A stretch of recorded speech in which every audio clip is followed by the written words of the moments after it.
Masayang mag-party at kumain itong holiday ha, pero eto na ang masaklap na katotohanan. Pagkatapos ng pagsasaya ay nagsisikip ang damit ngayong Enero. Paano ba masusolusyonan ang notorious na holiday weight gain? Alamin natin yan mula kay Valerie Tan. Kamusta naman kung ito ang mga nakahanda sa inyong mga mesa noong nagdaang Noche Buena at Media Noche? Sino ba naman ang hindi lalantak at magpapakabusog sa sarap?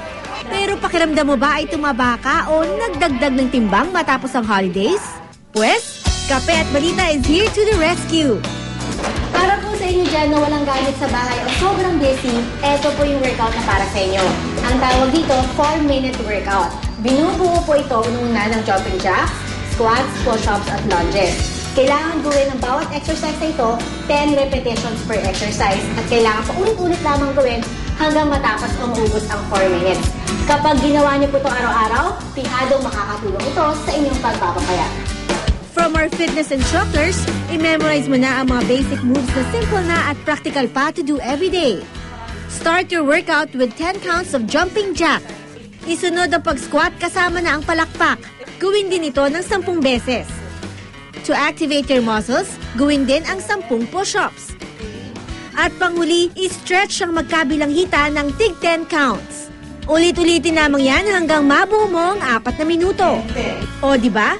Kung dati stress ka na agad kapag iniisip mo lamang ang pag-exercise, no excuses ka na ngayon dahil kaya itong gawin araw-araw.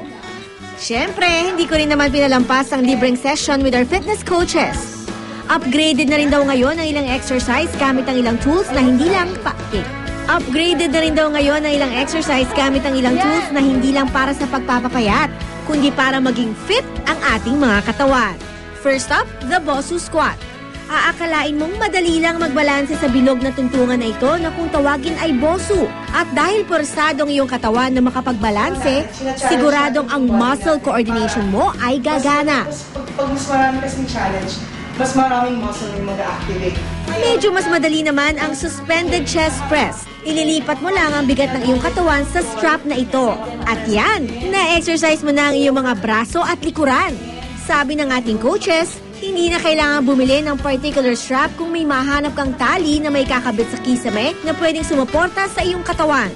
Ito naman ang medyo challenging. Sa unang tingin, ang rip trainer ay parang magaan lamang.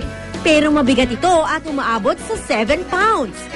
Sulit naman daw dahil kung mahilig ka rin sa outdoor activities o sa palaging nagbubuhat sa iyong trabaho. Ang exercise na ito ay nagpapatatag sa iyong muscles para sa matatag na gawain. Healthy na yan, functional pa. Last but not the least mga kakape, ang planking. Pwede raw itong haluan ng crunches at ang resulta, 6-pack abs.